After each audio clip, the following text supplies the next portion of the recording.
안녕하세요. 윤희서점입니다. 오늘 읽을 책은 내가 너였을 때입니다. 민카 켄트 지음, 한스미디어 출판사에서 파는 책입니다. 구독과 좋아요는 영상 제작에 큰 힘이 됩니다.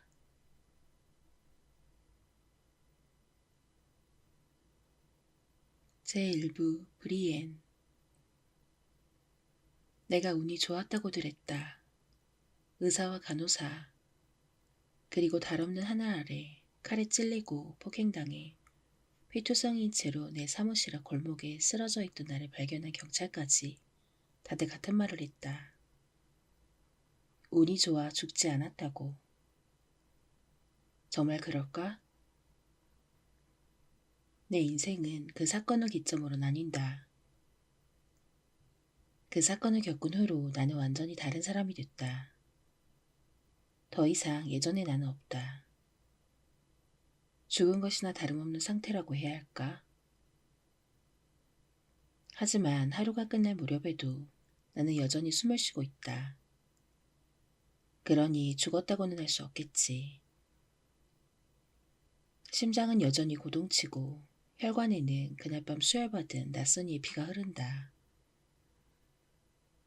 여러 면에서 운이 좋았을 수도 있다. 비록 강박장애, 악몽, 외상후 스트레스 장애에 시달리고 있긴 하지만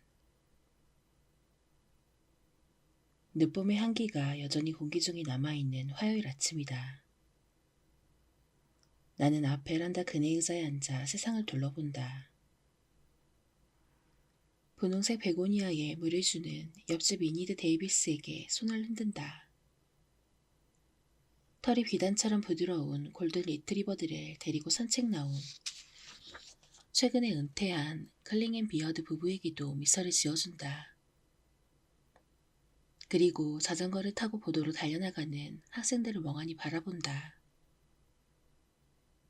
학생들은 몸에 비해 지나치게 큰 책가방을 등에 메고 바닥에 균열과 연석을 터놓으며 앞서거니 뒤서거니 달려가고 있다. 아침 8시가 막 넘어간 시각이다. 눈처럼 하얀 레인지로버 한 대가 칼리 마셜과 브라이언 마셜 부부 집 앞에 멈춰선다. 길 건너 앤여왕 시대 양식으로 지어진 집이다. 부동산 매물로 나온 지 8개월이나 된 집인데 호가가 터무니없게 높다. 운전석에 앉은 부동산 중개인 여자가 백미러로 제 얼굴을 들여다본다. 그녀는 앞뒤 길이를 다르게 자른 반짝이는 단발머리를 손으로 매만지고 도톰하게 부풀린 입술에 립밤을 2번 신중하게 바른다. 그리고 차에서 내려 당당하게 걸어간다. 밑창이 빨간 그녀의 구두가 눈에 들어온다. 브라이언 마샬과 잠자리를 같이 하는 사이겠지. 지금은 아니라고 한다면 앞으로 그럴 계획임이 분명하다. 부동산 중개인이 아침나절부터 고객의 집에 저렇게 뻔질나게 드나드는 건 본 적이 없다.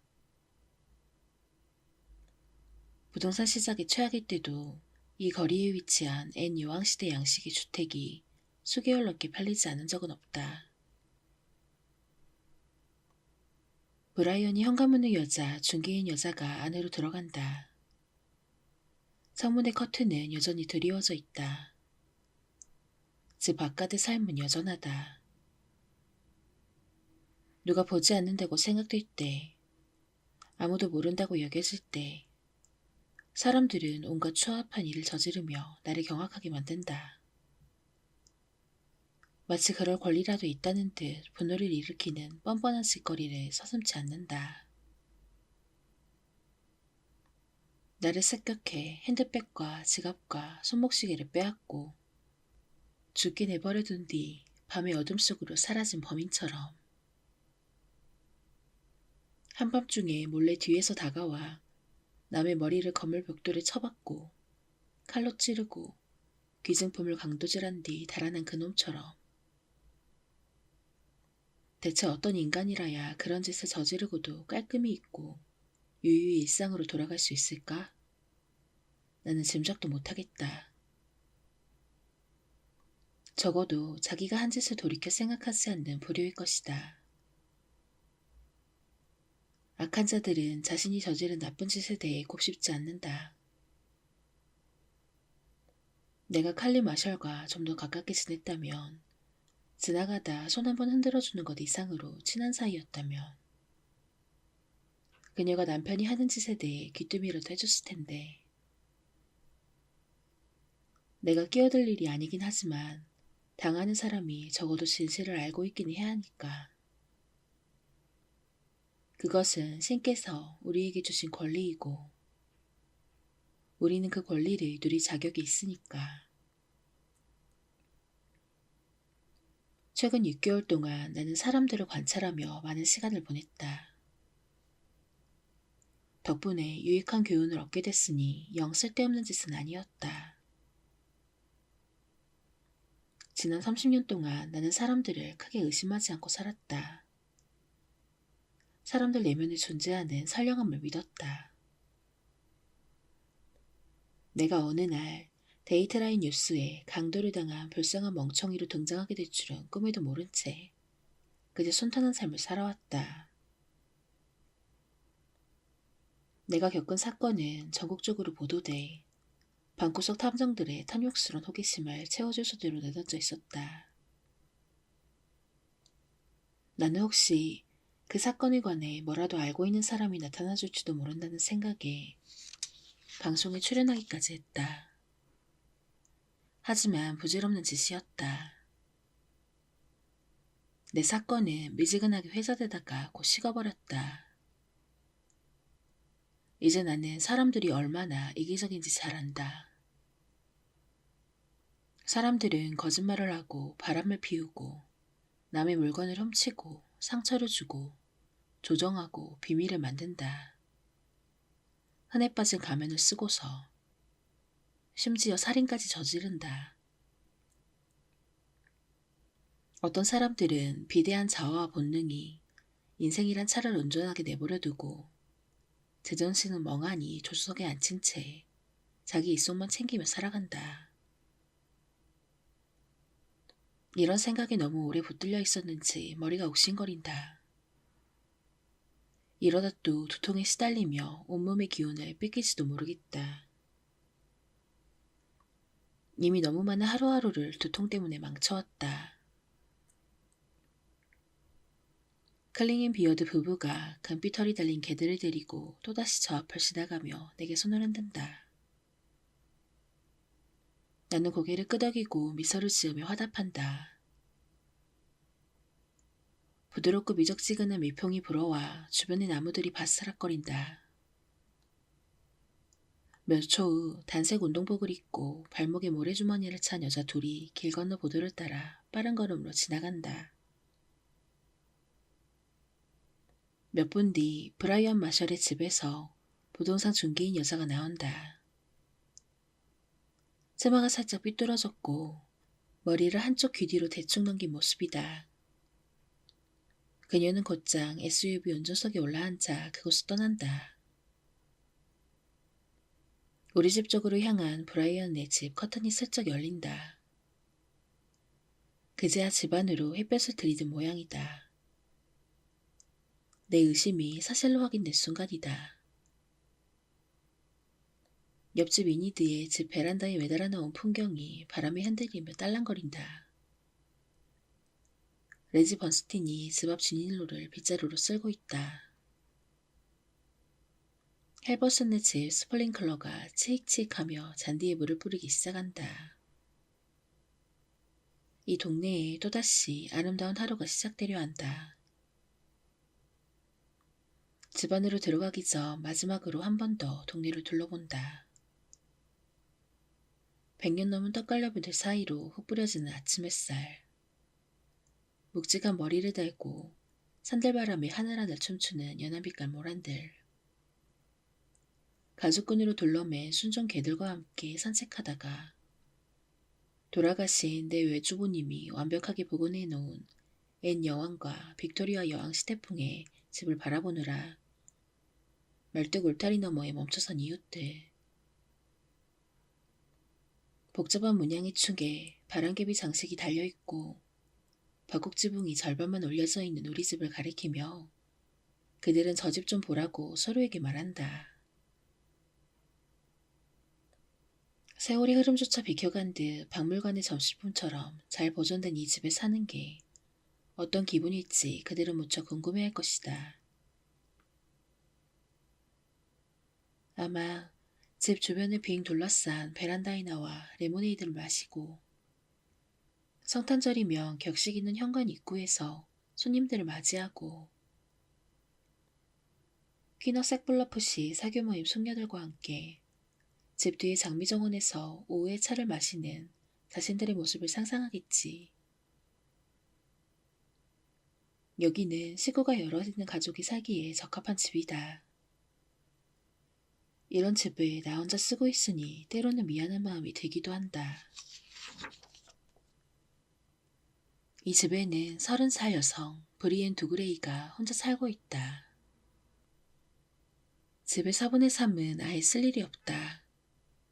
그래서 나는 고풍스러운 가구들, 윤기나는 허도나무 널빤지, 픽페어 대저택풍의 벽지로 꾸며진 아름다운 방 대부분을 고이 보관하듯 정가놓았다. 서재, 부엌방, 앞쪽 응접실도 거의 쓸 일이 없어서 선반이 인형들처럼 감상용으로 고이 놓아두고만 있다. 집을 팔까도 생각했지만 익숙한 환경이자 안식처인 이 집을 떠나기에 마음의 준비가 되지 않았다. 아직은. 우편문을 꺼내들고 집으로 들어와 등 뒤로 자물쇠를 잠근다. 분명히 잠겼는지 재차 확인한다. 편지 더미를 들춰보다가 발신인 주소와 발신인의 이니셜 HPG가 적힌 작은 마닐라 봉투를 발견한다. 주방으로 가서 편지 개봉용 칼을 집어들고 봉투 측면을 따라 내리긋는다. 봉투를 열고 자그마한 상자를 꺼낸다. 정사각형 모양으로 번들거리는 파란 상자다. 뚜껑을 열자 가죽 열쇠고리가 달린 반짝이는 은색 열쇠가 들어있다. 열쇠를 꺼내 열쇠고리를 뒤집어 보니 화려한 글씨체로 BD라고 도들새김이 되어 있었다. BD. 브리엔 두그레이의 이니셜이 아닌가? 잠시 후 상자의 뚜껑 안쪽에 붙어있는 포스트잇만한 크기의 쪽지가 눈에 들어온다. 브리엔 두그레이 씨, 핫코트에 오신 걸 환영합니다. 저희와 함께 즐거운 시간 보내시기를. 레스에스의 아름다운 골짜기에서 행복을 만끽하시길 바랍니다. 감사합니다. HPG 핫코트 부동산 그룹 소속팀 아이오와주 퀴너섹서블러프시. 쪽지 반대쪽에는 스코 피츠제럴드의 소설에서 튀어나온 것 같은 넋이 나갈 만큼 아름다운 1920년대의 아르데코프 건물 사진이 유광으로 인쇄돼 있다. 사진 하단 오른쪽 구석에는 웹사이트 주소가 보인다. 공동 소유인 휴가용 주택을 구입하라며 다짜고짜 가짜 열쇠를 보내주는 사기범죄의 냄새가 난다. 열쇠를 들고 막상 찾아가면 그들은 4시간 동안 주구장창 발림소리를 늘어놓으며 계약서에 서명하게 하고 인생을 망쳐놓을 것이다. 열쇠를 상자에 돌어놓고 옆으로 치운 뒤 나머지 우편물을 들춰본다. 열쇠에 대해서는 나중에 다시 확인해봐도 될 것이다. 분명 아무것도 아닐 테니까.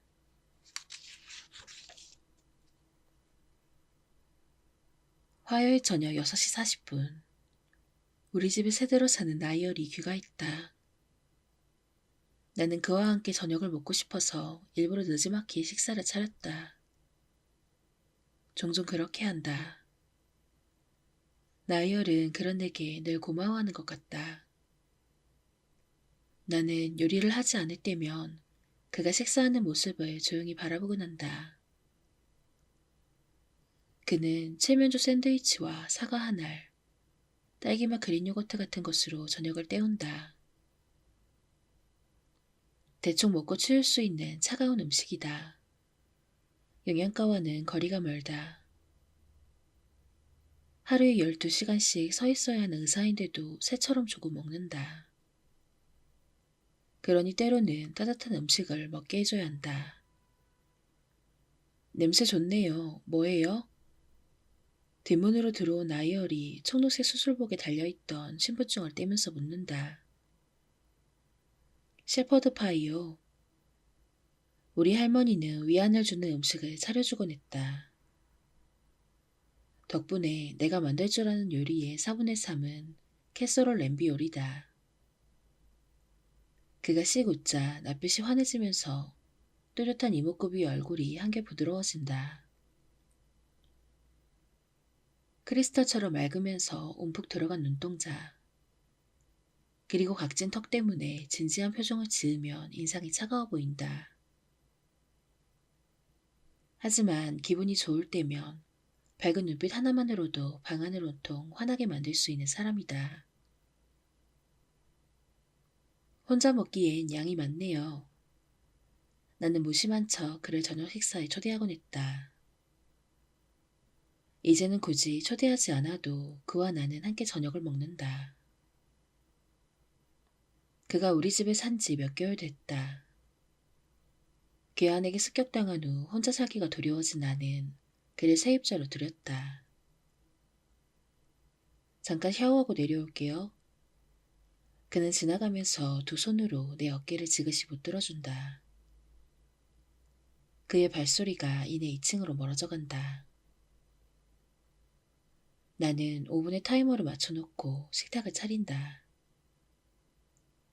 우리 관계가 이런 걸 관계라고 부를 수 있을지 모르겠지만 어쨌든 다분히 플라토닉함에도 불구하고 때로는 그와 더불어 1950년대 스타일로 소꿉장난을 하는 기분이 들곤 한다. 나는 가정주부고 그는 의사이며 내 남편이다. 우리는 가로수가 예쁘게 줄지어선 거리의 집에서 살고 있다.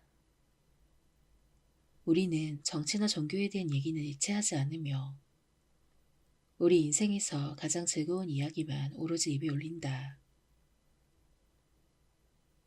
다만 우리에겐 두어 명의 자식이나 고식 로맨스, 프리즈비라는 이름의 보도컬리 개는 없다. 사실 어떤 사이든 상관없다. 그와 함께 있는 동안에는 내가 괴물이라는 생각이 들지 않는다. 그와 함께 있으면 잊게 된다. 나이얼 덕분에 내 외로움의 시간은 하루에 한두 시간으로 줄었다.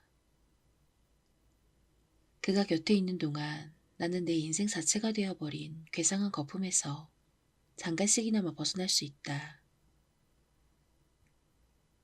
몇 분 뒤 나는 식탁 앞에 앉는다. 김이 모락모락 나는 shepherd 파이가 우리 할머니의 쇠 산바리 위에 놓였다. 뱃속에서 꼬르륵 소리가 난다. 종호도 되기 전부터 아무것도 먹지 않았지만 그래도 꿋꿋이 예의를 차려 그를 기다렸다. 자물쇠가 잠겼는지 확인하려고 앞문을 흘끗 쳐다본다. 현관문 자물쇠를 하루에 몇 번씩 확인해도 마음이 놓이지 않는다. 언제 또 봉변을 당할지 모른다며 다음 상황을 끝없이 머릿속으로 떠올려본다. 팔꿈치를 식탁에 대고 두 손으로 턱을 받친다. 식당 창문을 들이운 레이스 커튼 너머를 보니 창밖 하늘은 이미 한참 전에 황혼에 물들었다. 상념에 잠긴 지 얼마나 지났을까? 나뭇가지 모양의 오래된 노스 샹들리에가 천장에서 깜빡거리며 시선을 잡아끈다. 그때 팟 하는 날카로운 소리와 함께 어둠이 쏟아진다. 마비된 폐 안에 공기가 갇혀버린 듯 순간적으로 숨을 쉴 수가 없다. 유리창으로 흘러드는 빛 말고는 집안이 온통 캄캄하다. 나이얼? 2층 계단 쪽을 향해 소리친다. 허벅지에 앉은 두 손바닥이 식은땀으로 촉촉이 젖는다. 그의 대답을 기다릴 새도 없이 곧장 주방으로 달려가 서랍에 넣어둔 열쇠를 꺼내든다. 단지 두꺼비 집에 노전 차단기가 내려갔을 뿐인지도 모르지만 최소한의 예방조치도 없이 칠흑 같은 집안을 돌아다닐 순 없다. 태어나고 제일 먼저 한 일 중 하나가 열쇠고리에 매달 수 있는 휴대용 방범장치 몇 개를 주문한 것이었다. 후추 스프레이, 호신용 경보기, 소형 전기 충격기, 그리고 손가락에 끼워 주먹으로 공격할 때 쓰는 노쇠 너클 같은 것. 싱크대 옆 찬장에서 초 몇 개를 꺼내 식탁 한가운데 놓고 라이터로 불을 붙인다. 불이 약하긴 해도 어둠 속에서 발이 걸려 넘어지는 것보다 나을 것이다. 라이터를 들고 주방 쪽으로 돌아서던 순간이었다. 뭔가에 콕 부딪히고 만다. 문간에 서있던 나이얼에게. 가슴이 철렁하고 확 아리다. 어찌나 놀랐는지 심장이 목구멍까지 솟구칠 뻔했다. 이런. 그의 부드러운 목소리가 연고처럼 내 마음을 어루만진다. 놀라게 할 생각은 없었어요. 그가 떨리는 내 손을 붙잡고 달랜다. 흙내 같기도 소독약 냄새 같기도 한 티트리올 바디워시 향기가 그의 따뜻한 몸에서 풍겨나온다. 어둠 속에서도 촉촉이 젖은 그의 머리가 눈에 띈다. 한쪽으로 가르마를 타서 단정히 빗어넘긴 모습. 전기 면도기를 쓰던 중이었는데 뭔가 잘못됐나 봐요. 그제야 나는 숨을 크게 내쉰다. 그의 말이 어둠의 이유의 전부일 것이다. 이 낡은 집은 전기공사를 한번 해줘야 한다. 하지만 낯선 사람들이 며칠, 어쩌면 몇 주일간 이곳을 들락거리며 공사할 거 생각하면 그냥 참고 살자는 쪽으로 마음이 기울어버린다. 손전등 있어요? 나이얼이 내 손을 놓아주며 묻는다. 나는 그와 문틀 사이를 비집고 주방으로 건너간다. 주방의 잡동사니 서랍을 뒤져 검은색 소형 손전등을 꺼낸다. 손전등을 받아든 그는 차분하게 지하실 문으로 걸어간다. 전기 본전함을 마지막으로 들여다본 게 언제죠? 교체할 때가 된 것 같은데. 그가 손전등을 딸깍 켜고 아래층으로 내려간다. 나는 촛불이 놓인 식탁으로 돌아간다. 일렁이는 촛불을 바라보며 마음을 진정시키고 있는데 천장의 샹들리에가 깜빡깜빡 하더니 이윽고 살아난다. 가끔 일어나는 일이다. 노전 차단기가 내려가 정전이 되는 일. 다만 오늘처럼 해가 지고 어두울 때 정전이 된 건 처음이다. 지금 이 순간 라이얼이 집에 함께 있어서 얼마나 다행인지. 나는 지하실이 늘 싫었다. 퀴퀴한 냄새. 선반에서 수십 년 넘게 잠자고 있는 채소 통조림들. 기분 나쁘게 생긴 금속 난방기. 세찬 북풍이 불어올 때마다 삐걱삐걱 신음하는 집과 그 소리가 한층 증폭되어 들리는 지하실. 손 다 봤습니다. 2분쯤 지나 돌아온 나열이 말한다. 내 뺨이 발그레하게 달아오른다. 내가 오버했다는 거 알고 있다. 아무것도 아닌 일로 수선을 떨고 말았다. 하지만 내 몸이 투정 도피 반응을 보이기 시작하면 안전을 위협하는 요소가 사라진 후에야 비로소 경계심이 누그러진다. 무장에서 회복되는 동안 새삼 깨달은 사실이다. 나이얼은 식탁을 앞에 두고 내 옆으로 앉는다. 날 기다려줄 필요는 없는데. 나는 그의 말에 굳이 대꾸하지 않고 살짝 미소 지으며 어서 들어요 라고 말한다. 방금 전 수선을 떨어대던 내 모습을 우리 둘의 기억에서 지워버리고 싶다. 우리는 집주인과 세입자의 관계지만 나는 늘 그를 내 집에 찾아온 손님처럼 대우한다. 이를테면 친구처럼. 그와 함께하는 시간을 내가 좋아한다는 걸 그가 알았으면 좋겠다. 그가 환영받는 존재로서 이 집에서 편안히 머물기를 바란다. 여기는 그의 집이기도 하니까. 배고파 죽겠네요. 나이얼은 음식을 접시에 옮겨 담는다. 오늘은 점심을 챙겨 먹기는커녕 배고프다는 생각조차 할 틈이 없었어요. 화요일은 그가 제일 바쁜 날이라고 전에 말한 적이 있다. 주 초에 수술이 많이 잡힌다고 했다. 그래야 주말 전에 복잡한 문제나 비상사태가 발생했을 때 의사들을 호출하기가 쉽기 때문이다. 당신이 없었으면 내가 제대로 먹지도 못하고 어떻게 살아남았을까 싶어요. 그는 내 쪽으로 서빙용 큰 접시를 밀어주며 싱긋 웃는다. 오늘 잘 지냈어요? 나는 그가 이런 질문을 하는 게 싫다. 늘 똑같아요. 그는 캐묻지 않는다. 이미 답을 알고 있기 때문이다. 그를 이 집에 들이기에 앞서 나는 내가 처한 상황에 대해 털어놓았다. 하숙 계약서에 서명하기 전 그가 궁금해하는 부분에 대해 최대한 대답해주는 게 옳다고 생각했기 때문이다. 30살 여자가 이렇게 큰 집에 혼자 살면서 하루 종일 하는 일 없이 창밖을 내다보며 이웃 사람들 구경이나 하고 있는 게 일반적이진 않으니까. 다행히 동정심이 많은 나이얼은 내게 도움이 될 만한 곳을 소개해주고 추천해주는 등 내 처지를 진심으로 이해해준다. 나를 돌봐주고 내 회복에 일조하고 싶어하는 마음이 엿보인다. 그런 점에서 보면 내가 정말 운이 좋은지도 모르겠다.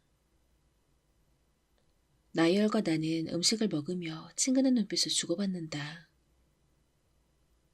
그와 함께 있으면 말없이 이해받는 기분이다.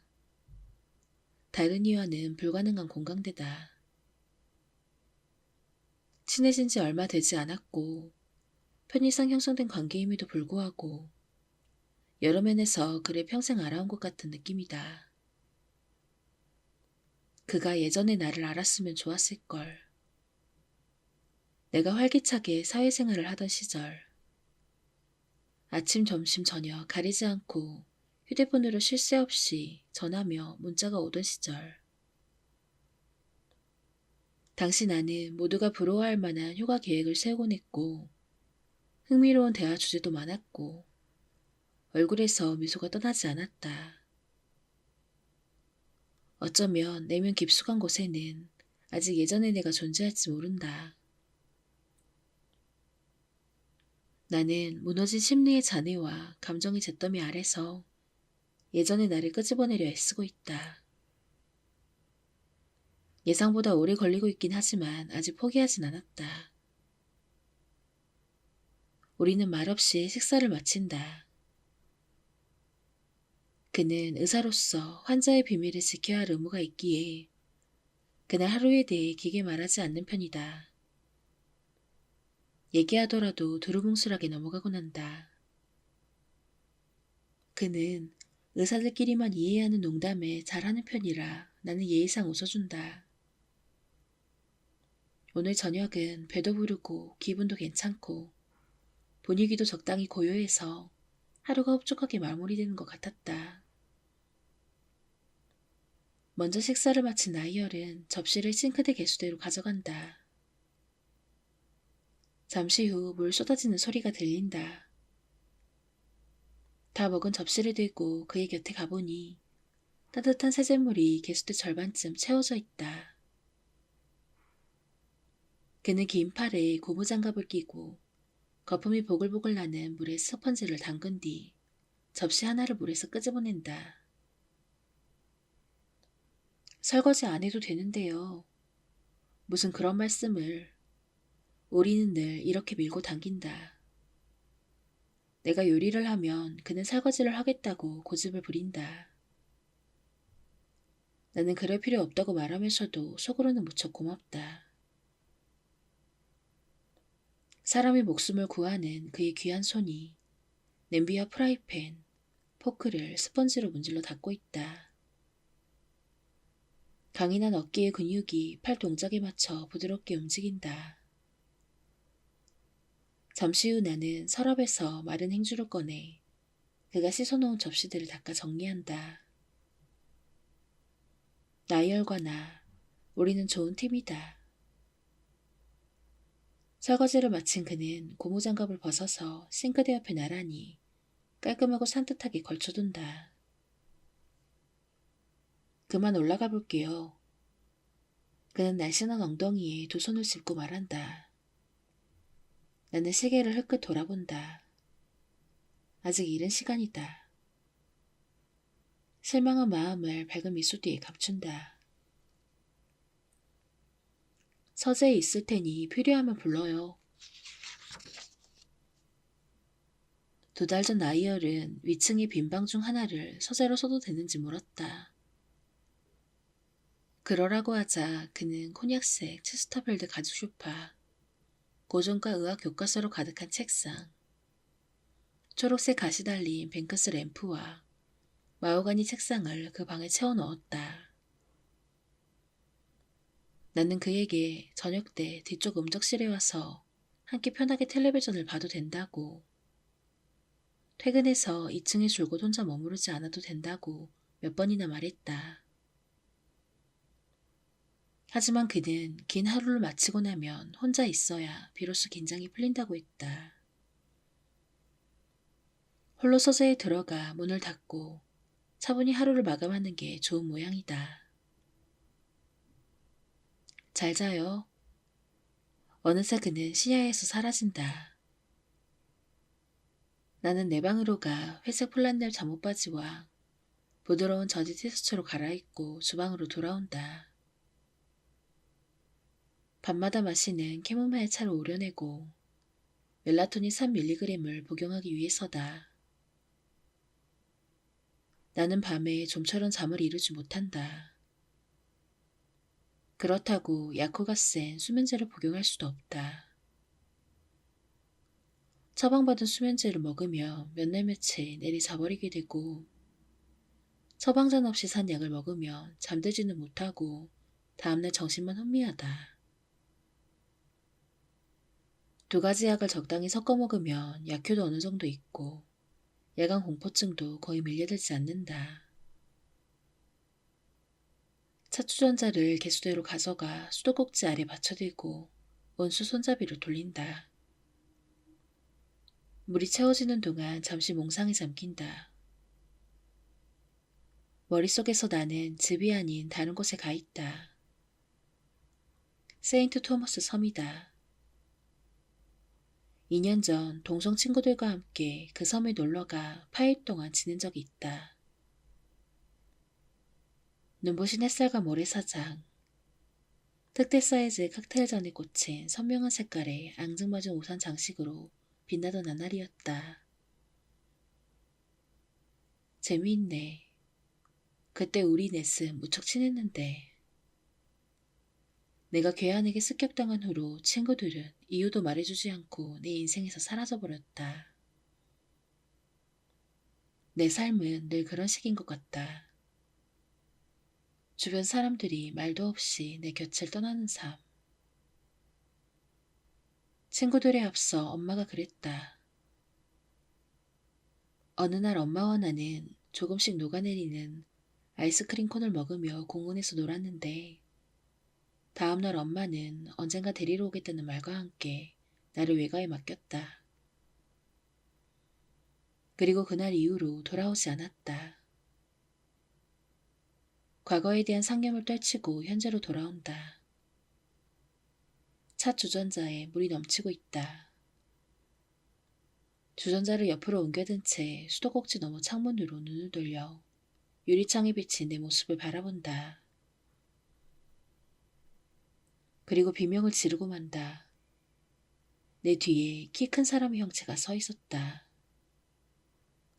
나는 묵직한 주전자를 개수대에 떨어뜨리고 뒤로 물러선다. 나이얼이 다가와 두 팔로 나를 감싸고 잔잔한 목소리로 속삭인다. 나예요.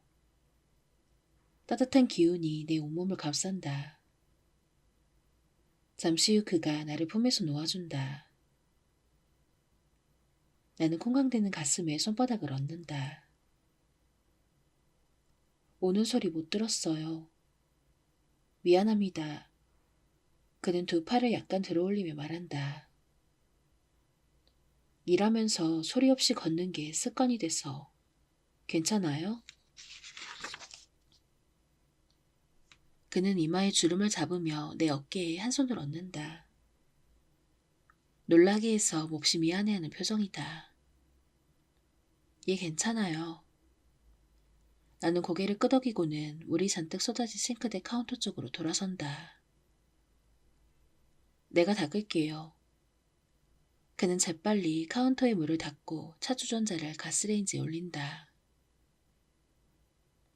이 남자는 그야말로 사람들을 돌보는 일이 직업인 사람이다. 뒤쪽 음적실에 가서 앉아있어요. 내가 차를 갖다 줄게요. 나는 지나치게 예의를 차려 짜증을 유발하는 보리로 취급하고 싶지 않아 그가 하는 대로 두기로 했다. 뒤쪽 운전실로 가서 텔레비전 리모컨을 집어들고 저녁 뉴스 프로그램 채널로 돌린다. 수다쟁이 주부들이 나오는 리얼리티 쇼를 보고 싶은 마음이 굴뚝 같았지만 그에게 내 직접인 면을 가시하고 싶다. 사실 요즘 나는 온통 정신적 탈출구를 찾을 생각뿐이다. 잠시 후 나이얼이 뒤쪽 응접실 문간으로 들어온다. 그의 단단한 손이 받침 접시에 올린 장미무늬 도자기 찻잔을 들고 있다. 여기 있어요. 그는 내 앞에 티테이블에 잔을 내려놓는다. 당신밖에 없네요. 나는 담요를 끌어당겨 무릎을 덮는다. 여기 좀 이따가 갈래요? 마침 기후변화에 대한 뉴스 특집을 보던 중이었거든요. 흥미로워요. 거짓말이다. 물론 나는 습관적으로 거짓말을 하지는 않는다. 그가 내 곁에 있어주길 간절히 바랄 때가 종종 있는데 지금도 그렇다. 그가 아니라 누구라도 좋다. 괴한의 습격을 받은 후 외로움이 부작용으로 남았다. 외로움의 부작용은 이렇게 때때로 간절히 고개를 치켜들며 거짓말을 하게 만든다. 내일 아침에 일찍 나가봐야 해서요. 그는 눈가에 잔주름을 잡으며 미안해하는 표정을 짓는다. 그의 말은 사실이다. 그는 수요일마다 아침 6시까지 출근해야 하는데 그러려면 새벽 5시 반에 집에서 나가야 한다. 다음에 같이 봐도 될까요? 나는 앞으로 몸을 기울여 찻잔과 받침 접시를 절어 올린다. 그럼요. 잘 자요. 그는 이 말을 하고 나서 잠시 머뭇거린다. 어두운 응접실에서 텔레비전 화면에 깜빡이는 빛이 그의 얼굴에 어둑한 그림자를 들이운다. 그의 눈빛에 슬픔이 어려있는 듯하다. 아니면 동정심이거나. 그는 나를 불쌍하게 보는 모양이다. 나이얼은 돌아서서 응접실을 나간다. 문득 우리가 친구가 아닐지도 모른다는 생각이 든다. 지난 몇 달간 한 집을 살면서 내 대화 상대가 자기밖에 없다는 걸 눈치채고 나를 가엾게 여기는 걸까? 그의 짐작은 틀리지 않았다.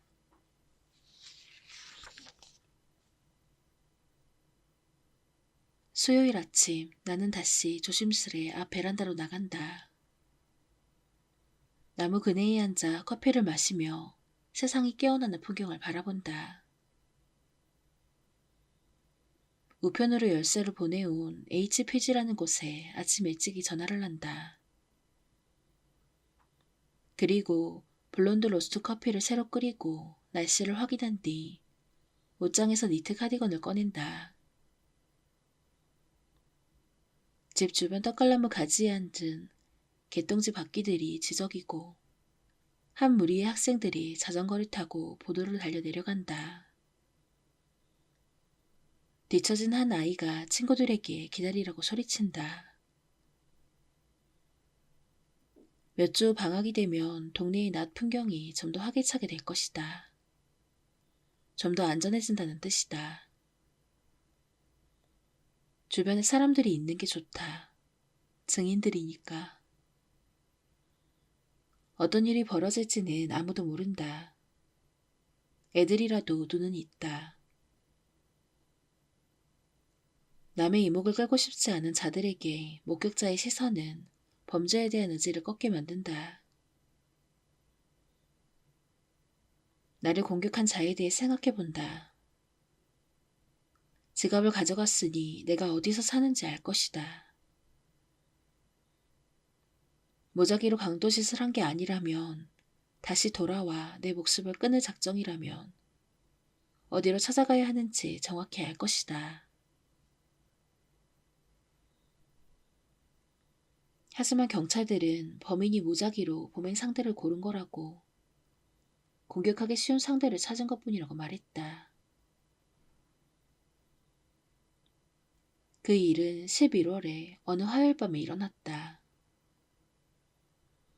나는 광장에 있는 내 일터인 보험회사에서 늦은 시간까지 일하고 있었다. 책상을 비추는 천장의 형광등 불빛 아래 혼자 일하고 있던 내 모습을 범인은 아마 봤을 것이다.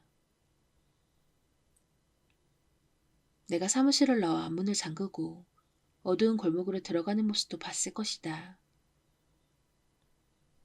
그 다음 일어난 일은 누구나 아는 바다. 나는 범인이 나를 무작위로 고른 것이길, 내가 운이 없어 그 시간에 그곳을 지나가다가 우연히 당한 것이길 신께 빈다. 나를 그 정도로 적대시할 만한 사람을 딱히 떠올릴 수가 없다. 그런데 그 공격을 받았던 해의 일들은 머릿속에서 어렴풋하기만 하다. 내 손상을 입을 만큼 큰 충격을 받은 탓일 것이다. 동네 길고양이 울음소리가 희미하게 들린다. 시선을 돌리니 얼룩고양이 한 마리가 현관 앞 계단을 올라오고 있었다. 내가 어렸을 때 키웠던 통통한 고양이를 닮아서 몰래 비어트리스라는 이름을 붙여준 녀석이다. 비어트리스가 꼬리를 살짝 말고 뽐내듯 내게 걸어온다. 명랑한 노란 눈으로 나를 올려다보며 야옹거린다. 이내 그누리로 훌쩍 뛰어올라 내 곁에 자리를 잡고 내 팔에 볼을 부비댄다. 몇 번 본 게 다인데도 비어트리스는 마치 나랑 전체인 양 군다. 내가 딱 한 번 준 참치와 우유 때문이겠지. 미안해, 지금은 못 줘. 나는 고양이가 내 말을 알아듣기라도 하는 듯 말한다. 이 암고양이는 깡마르지도 털이 지저분하지도 않다. 내가 멋대로 길고양이라고 부르고 있긴 하지만 아마 누군가의 집에서 사는 산책냥이일 가능성이 높다. 혹시 비어트리스에게 머물 집이 필요하다고 해도 나는 녀석을 집에 들일 수가 없다.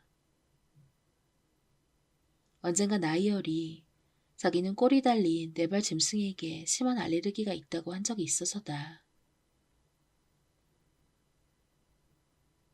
티베탄 마스티프나 타이즈리백 같은 경비견을 기르고 싶었던 터라 그의 알레르기가 못내 아쉬웠다. 부드럽고 멋지고 주인에게 지독히 충성스러운 녀석을 곁에 두고 싶었는데 비어트리스가 계속해서 야옹거린다. 마음이 아프다, 진심으로. 나는 내 무정함을 벌충해주려고 비어트리스의 귀 뒤를 몇 번 쓰다듬어준다. 잠시 후 저 멀리 있는 뭔가를 쫓으려 자리에 일어난 비어트리스가 옆집 위니드 데이비슨의 모란덤불 사이로 모습을 감춘다. 나는 커피를 한 모금 마시고 앞 베란다 너머 말뚝 울타리 건너쪽을 바라본다. 두 아주머니가 요크셔 테리어와 미니어처 슈나우저를 데리고 산책하고 있다. 내가 아는 사람들이다. 옆 블록에 사는 이웃들. 그들은 늘 퀸스대로를 느긋하게 걸어와 이 앞에서 걸음을 멈추고 우리 집 쪽을 멍하니 쳐다보고 난다. 오늘은 내가 있어서인지 괜히 다른 곳을 보는 척한다. 지켜보는 이가 없으면 분명 우리 집을 쳐다봤을 것이다. 그들도 여길 빤히 쳐다보는 게 실례인 줄은 알 거다. 이 집의 외부에 대해 자기네끼리 이러컹저러컹 떠들듯이 내부에 대해서도 그만큼 떠들고 있지 않을까? 저들은 나를 동정한다. 난 몰래 그러지 말고 차라리 나를 동정하는 사람들 모임에 정식으로 가입하라고 말해주고 싶다. 날카로운 휴대전화 벨소리에 부연 상념의 진창에서 깨어난다. 그네에서 일어나 집 안으로 들어가 등 뒤로 문을 잠그고 현관 입구 선반에 놓인 휴대폰을 집어든다. 화면에 모르는 번호가 떠있다. 여보세요? 안녕하세요, 브리엔 씨. 여자 목소리다. 예? 하코트 부동산 그룹의 해리엇입니다. 일전에 연락 주셨죠? 예. 나는 그런 척 말을 잇는다. 이틀 전에 우편으로 열쇠를 받았어요. 이게 무슨 열쇠인지. 해리엇은 흡연자처럼 깊은 쇳소리를 내며 웃는다. 농담도 참 잘하시네요. 나는 그 말이 대꾸하지 않는다. 2주일 전쯤 저희를 찾아오셨잖아요. 나는 몸이 굳어 조용히 듣고만 있다. 원룸을 임대하고 6개월치 월세를 내셨고요. 그녀는 여전히 쿡쿡 웃으며 말한다. 설마 잊어버리신 건 아니죠? 나는 무어라 대답을 꾸며낼 수가 없다. 저희는 고객님들을 위해 계약일 전에 열쇠를 우편으로 보내드리고 있어요. 요청하신 대로 내일부터 원룸을 사용하실 수 있어요. 브리엔 두그레이라는 여자가 몇 명이나 될까?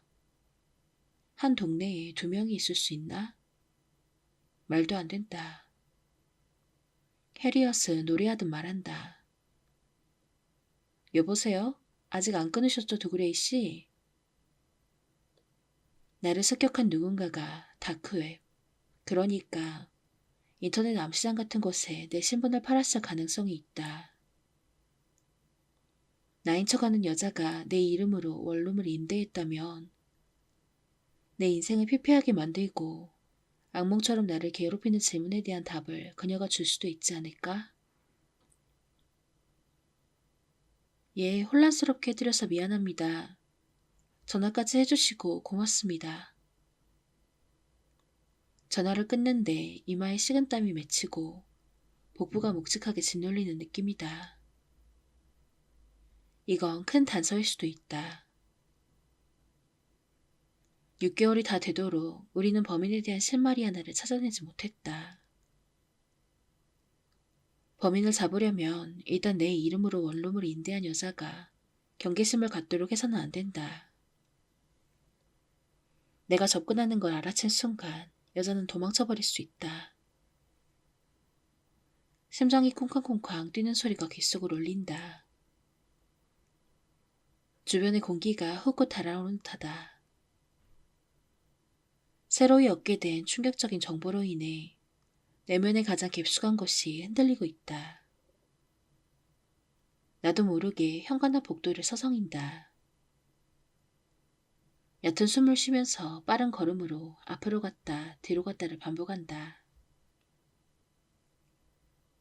무력감이 압도적인 무게로 내 온몸을 뒤덮는다. 손가락으로 머리채를 쓸어 올리고 욱신거리는 관자놀이를 손으로 문지른다. 무의식적으로 2층을 한 바퀴 쭉 돌면서 문과 자물쇠, 창문의 상태를 확인한다. 나와 바깥 세상 사이에 추가 보호막이 제 기능을 하고 있는지 알아야 한다. 잠시 후 호흡이 진정되고 나서야 비로소 초조한 걸음을 멈춘다. 또다시 범죄 피해자가 될지 모른다는 생각.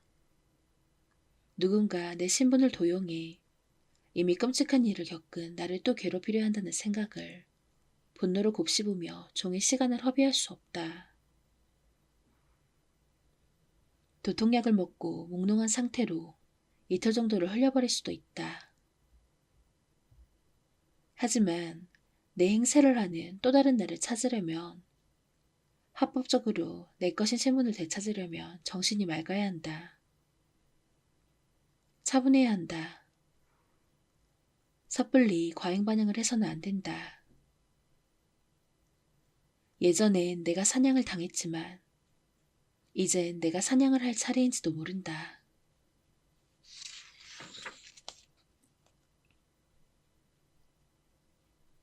수요일의 대부분을 전략할점을 보내고 있다.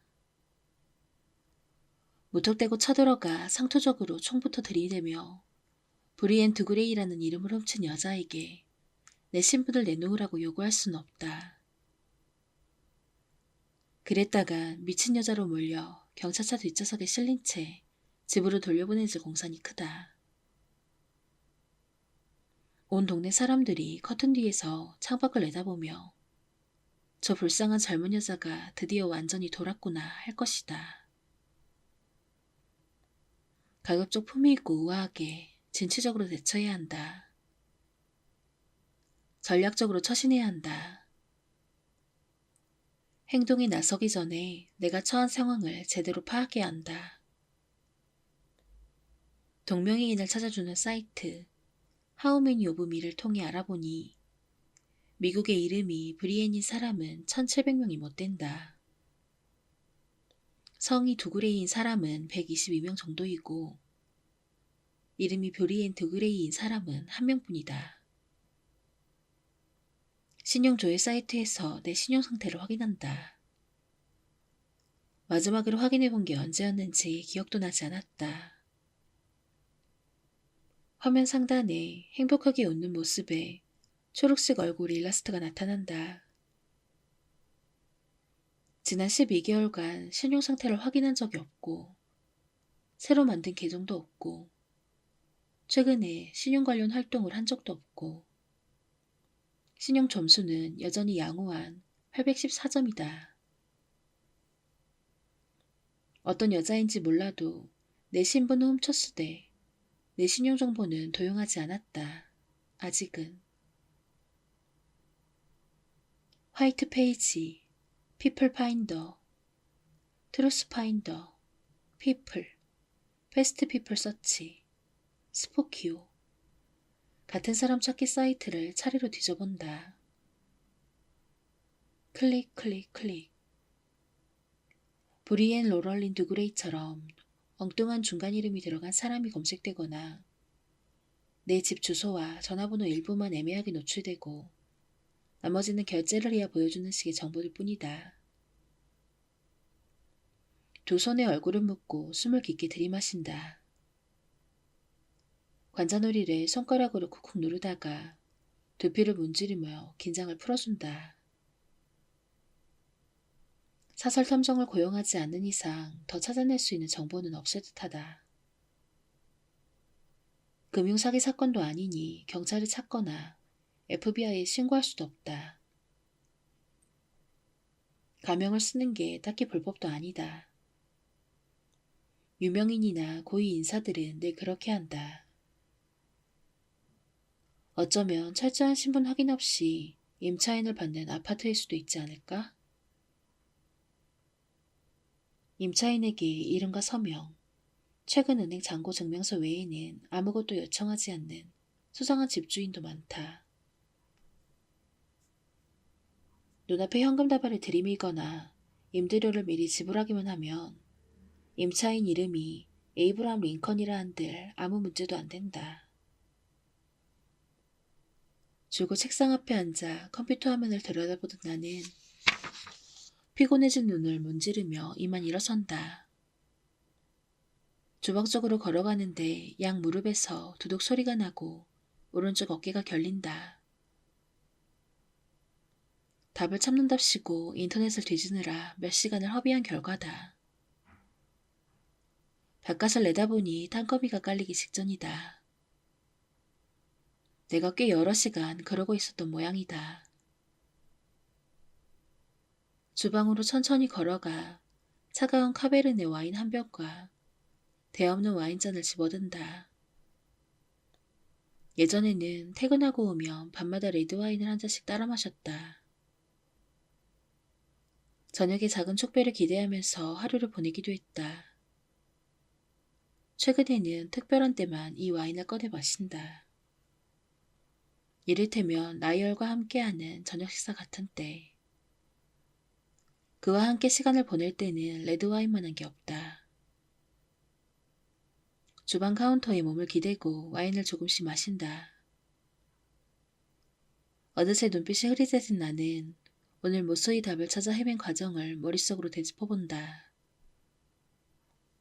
어디서부터 시작해야 할지 막막하다. 그러다 문득 그 생각이 떠오른다. 소셜미디어. 그래. 요즘은 사람들에 대한 정보를 알아낼 때 구글로 검색하는 경우는 거의 없다. 대부분 핀터레스트나 스냅챗, 트위터, 인스타그램 등을 들여다본다.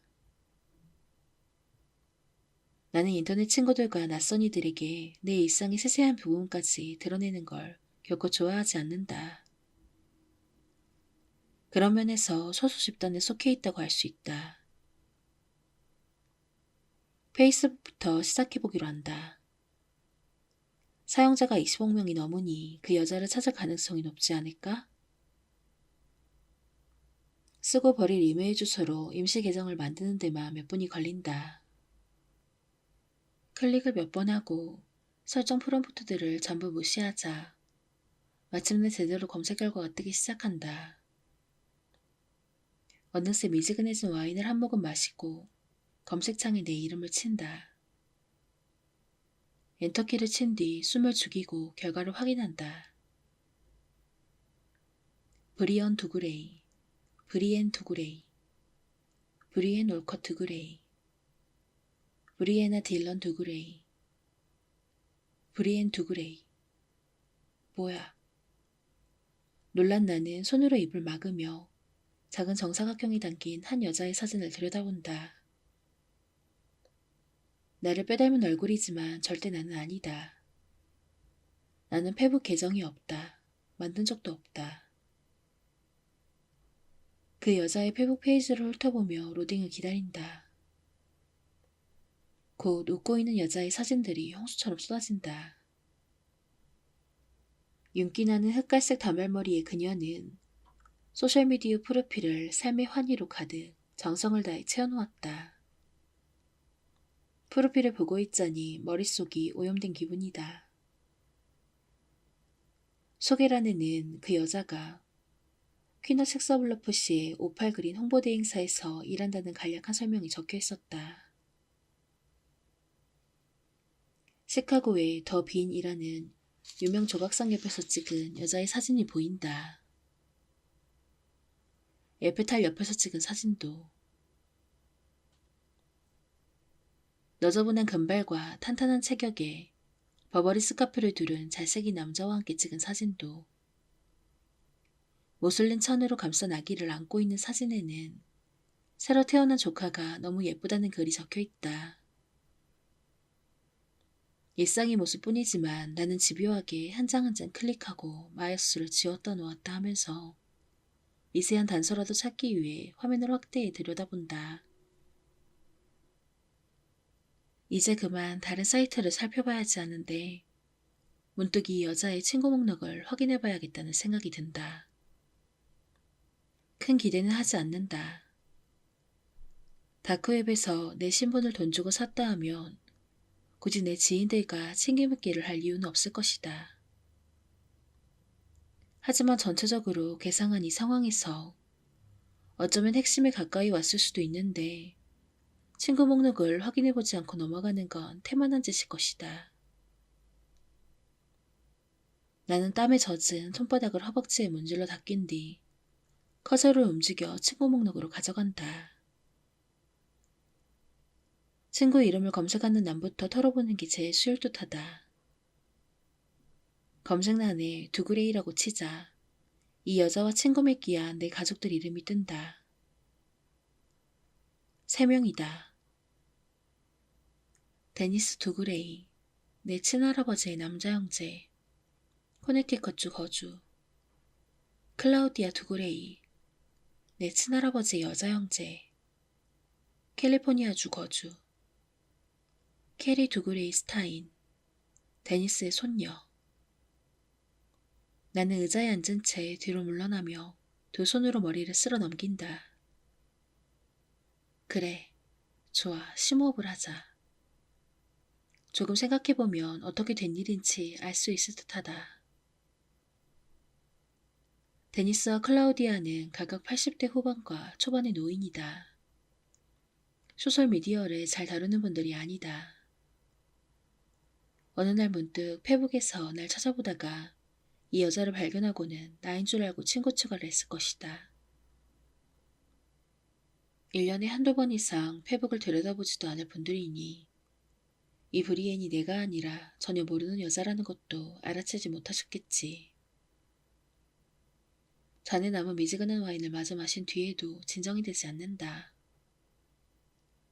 한 잔 더 마셔야겠다 싶어 자리를 뜬다. 잠시 후 컴퓨터 앞으로 돌아온 나는 결심을 한다. 사립탐정을 고용하기로. 내 힘으로 할 수 있는 건 그 정도가 고작이다. 폭행사건 피해자라 그런지 애초에 예상했던 것보다 더욱 큰 두려움이 밀려든다. 진상을 파악하려는 노력 자체가 위험을 초래할 수 있겠다는 생각도 든다. 다시 인터넷 화면을 열고 이 지역 사립탐정들을 검색해 이름과 연락처를 쭉 적어 내려간다. 몇 분 뒤 전화기를 집어들고 목록 맨 위에 있는 사립탐정 G.K. 토머슨에게 전화를 건다. 첫 번째 발신음이 끝나기도 전에 남자 목소리가 전화를 받는다. 예. 안녕하세요. 말을 하려는데 입안에서 혀가 사포처럼 까끌거린다. 상대가 이렇게 빨리 전화를 받을 줄 몰랐다. 설마 받을까 싶었던 탓에 몹시 당황스러웠다. 원래는 신호가 한참 간 뒤에 음성 메시지를 남길 생각이었다. 전화벨이 울리자마자 받을 만큼 한가한 탐정인 게 부디 나쁜 징조가 아니길. 누구십니까? 아, 예, 죄송해요. 저는 브리엔이라고 하는데요. 누가 제 신분을 훔친 것 같아서요. 그런 일이라면 관할 경찰서에 신고하세요. 여러 주에 걸쳐 발생한 범죄면 FBI에 의뢰하시고요. 온라인으로도 신고 가능합니다. 아니요, 그 여자는 제 돈을 훔치거나 제 이름으로 신용카드를 만들지는 않았어요. 그는 말이 없었다. 그의 생각이 우선으로 전해지는 것 같다. 나는 천천히 신중하게 설명한다. 그 여자는 저로 살고 있어요. 그건 어떻게 하셨죠? 실수로 저한테 집 열쇠가 배송돼 왔거든요. 나는 마른 침을 삼킨다. 내 말이 상대방에게 어떻게 들릴지 안다. 게다가 이 남자는 남의 얘기를 거지것대로 믿는 부류가 아니다. 누구 얘기든 의심을 깔고 들으면서 생계를 이어가는 사람이니까. 위아래를 모조리 살피고 그 사이 어디쯤에서 진실을 찾아내는 일을 하는 사람이니까. 열쇠를 보내온 부동산 중개소에 전화해봤더니 제가 2주일 전에 자기네와 임대 계약을 하고 계약서에 서명까지 했다는 거예요. 그는 재밌다는 듯 쿡쿡 웃는다. 별로 좋은 징조는 아니다. 두 사람이 같은 이름을 사용하는 게 불가능하다고 생각하시는 건 아니죠? 나는 손이 떨려 휴대폰을 꼭 쥔다. 동명이인일 뿐이라면 왜 중개소에서 제 집으로 그 집 열쇠를 보냈을까요? 그는 수화기에 대고 신경질적으로 숨을 내뱉는다. 행정적 실수인가? 잘 모르겠습니다. 묻지 마세요. 이 사건을 맡기 싫으시면 싫다고 하세요. 내가 날카롭게 쏘아붙인다. 내 입에서 이런 말투가 나오게 만드는 이 상황이 싫다. 함부로 말씀하지 마시고요. 그는 웃음을 멈춘다. 지금 장난하는 거죠? CJ가 이러라고 시키니까? 나는 반쯤 오므린 입술 사이로 숨을 훅 들이마시며 침착을 유지한다. 장난치는 거 아니에요. 전화 잘못 꼬셨습니다. 제가 도와드릴 수 있는 일이 아닙니다. 그는 꽤나 진지한 말투다. 도와주실 수 있어요. 이 여자가 누군지 알아내야 해요. 이 여자가 본인이 주장하는 신분이 아닌 게 너무나 확실하거든요.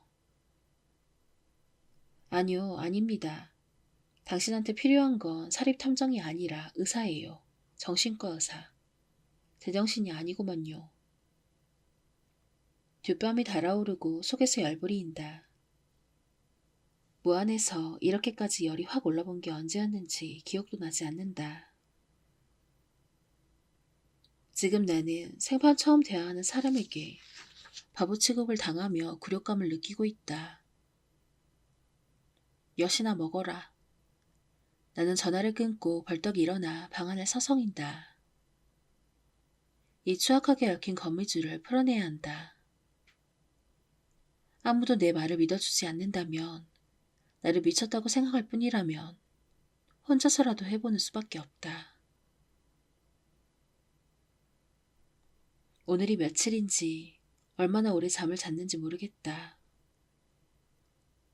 눈을 뜨고 일어나 앉아 창문 커튼으로 손을 뻗는다. 하늘에 폭풍우 구름이 잔뜩 끼었다. 빗방울이 부드럽게 후두둑 떨어지고 멀리서 천둥이 다가오는 소리가 나지막히 들린다. 지금이 새벽인지 초저녁인지 분간이 가지 않는다. 또 다른 나로 인한 터무니없는 상황과 정신적 긴장으로 인해 나는 또다시 쇠약한 상태에 접어들었다. 며칠 혹은 몇 시간이 나도 모르게 흘러가 버렸다. 잠시 멍하니 앉아있는데 머리 옆쪽이 불러 지지는 듯 옥신거리고 뱃속이 요동친다. 욕실까지 가려면 시간이 얼마나 걸릴지 헤아려 본다. 괴한에게 습격받은 후로 나는 스트레스성 편두통을 알아왔다. 하루의 절반을 편두통에 시달리는 날도 있는데 잠을 자면 좀 덜하다. 하루 24시간 혹은 그 이상으로 편두통이 오래 갈 때도 있다. 휴대폰을 집어들고 시간을 확인한다. 처방받은 두통약을 먹을 때마다 중복 복용을 막기 위해 노트 어플에 기록해두고 있다.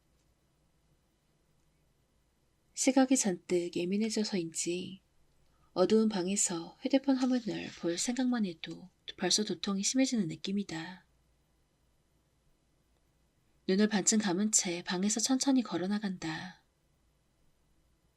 꽃무늬 벽지를 바른 벽을 두 손으로 짚으며 주방으로 향한다. 알약통이 내가 두었던 곳 싱크대 옆에 놓여 있다. 한쪽 눈을 감고 한쪽 눈만 반쯤 뜬 채로 컵에 물을 따른다. 약을 삼키고 나서 방으로 돌아와 두툼한 이불 밑으로 기어 들어간다. 편두통을 떨쳐내려면 잠을 자야 한다. 자고 나면 괜찮을 것이다. 머리가 너무 아파 더는 생각을 못하겠다. 명상하듯 누워서 잠이 오길, 차츰 무식이 멀어지게 기다린다. 방문을 향해 옆으로 돌아 눕는다. 사방이 흐릿해진다. 그런데 문간에 누군가 서 있는 게 보인다. 남자인 것 같다. 놀라서 숨을 훅 들이마시다가 침으로 목이 잠겨 아무 말도 하지 못한다. 그가 속삭인다. 괜찮아요, 나예요. 집에 왔어요. 집이 어둡네요. 당신 상태를 확인하려고 왔어요. 다시 자도록 해요. 나는 베개에 다시 머리를 묻는다. 나이얼이다.